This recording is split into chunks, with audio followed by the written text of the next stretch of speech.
Hello everyone जय जगन्नाथ। तो आज था पणा संक्रांति तथा ओडिया नुआ वर्ष। तो सकाल सकाल ठाकुर को पणा दे सारा मुझे मो ब्रेकफास्ट कर देती जाकि मामा सहित ये बकर बकर होती। तो कौन मुझे कथा होती आपण मानक लंग वीडियो देखा पड़ो।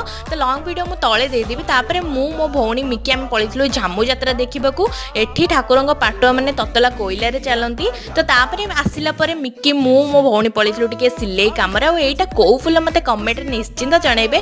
तापर आम रातिर पलैलु मेला बुलवाक। आज था आमर डे 2 मेला आम गाँव में। तो फास्ट आम ये खाइलु मटर सूप तापर कटलेट वगैरह खाइलु। तापर आमको टे राग लगी जाइए तो ठंडा आम ये आइसक्रीम भी खाई नहीं आटा फोटो वगैरह उठे मो मो भौणी पलैलु अजा घर को। अजा मुझे वीडियो नौली कि से भावुले कि मुझे फोटो उठाऊँगी। तापर गोटे लंग फोटो सेसन आम चलता आई ये चकुली बनई देते मामा एक खाई आम पलैलु यात्रा देखी। सो देखा गोटे नेक्स्ट ब्लॉग रे। बाय।